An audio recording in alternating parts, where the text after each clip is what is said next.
kawa-kawa sa alog. For today's video natin karon diri sa Bislig City, nag-side trip ta diri sa kawa-kawa sa alog. Excited kay ko kay first time pa na ako makaadto diri, so ang open time nila diri from 7 AM to 5 PM. 50 ang entrance. Naabot sila free wifi diri pero offline sila pag-abot namo. Ningabanti na dayon may pag humanog bayad sa entrance, so nya pag-abot namo diri na mo sugat sa mo babae para pag-confirm kung nakabayad ba gyud ta sa atong entrance. Kay lagi nag-side trip ra ta, so gihangyo na to si madam na basig pwede dila mi bayad o cottage kay maligo rami kadali. Sa atong pagsulod ning sugat din sa tuwa ning mala kristal na tubig ug abi natog mo na ni ang kawa-kawa. Tiil pa day ni sa kawa-kawa, so kinanglan pa nato mo saka sa ibabaw para makita na gyud nato si kawa-kawa sa alog. After more or less 50 steps, naabot ra gyud ta og nakita nato ang ilang pinagmamalaki na hanging bridge. Isa sa pinaka the best na PD picturean diri. Ayan, pag naa ka diri makita na dayon nimo ang kanindot sa kawa-kawa sa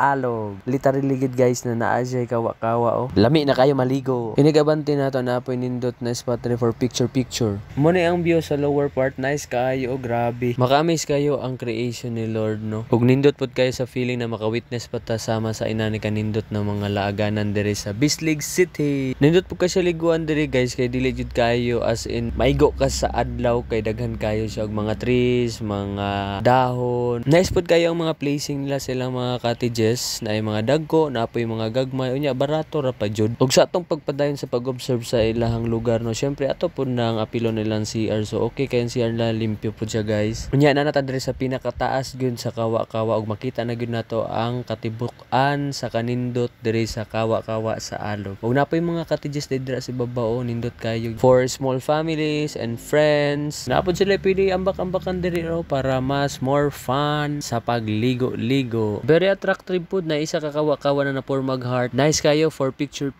Mo ni ang level 1 na pwede nimo ambakan pero para sa ko medyo taas-taas gyapon ni siya no. And mo ni ang second one na pwede nimo ambakan diri pero mas nakaya na ko ni siya og ambak diri kay para sa ko mas duol lang ni siya no. Nanagita diri sa pinakatumoy sa kawa-kawa sa alog no, and still na-amaze gyapon kita sa kanindot ambot kung gituyo ba gyud ni og bangag-bangag o sadyang natural lang gyud kayo ni siya no, mo nang gitawag siya og kawa-kawa sa alog. Matik sa way pagdugay nag-ilis na dayon ta kay para makaligo na dayon ta, automatic insert kita dira para nindot ang atong pagligo. And para sa ko ano, medyo hadlok siya maligo kung mingaw gamay rag tao, mas mayo gyud tong daghan na kauban nimo mga ligo. Safe pod siya lakwan kay dili slide ang mga bato. And unang ambak. Alright, so tagapaa ni unang bangag. Kaduhang bangag still tagapaa lang gihapon. Then ang ikatulo na atong i-try. Alright, so taga-abaga na ako siya no, niya akong height is 5'7". Siguro ilang ginamintain yung brush ang mga bato no para dili sila slide. Then ang ikaupat na tong i-try ambak. Alright, so nagdali-dali na dayon ta og padaplin kay hadlok kayo guys, dili matungkad. Pagkataod-taod na anay nangabot na ubang guest, so nawala nang ako ang kahadlok, so nag-enjoy na kay ko sa pagligo-ligo. Saka na dayon minimisi sa ibabaw kay mo try mi og ambak and gitistingan niya.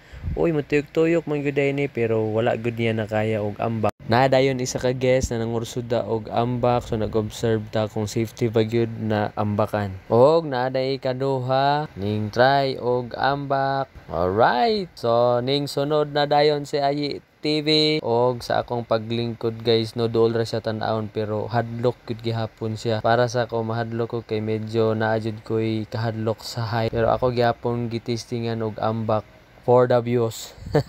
Bitaw guys, mamba kita for the experience. Okay, kaayo labi na makita po nato si Mrs. na nag-enjoy pud kaayo siya. Bisag wala siya kaambak.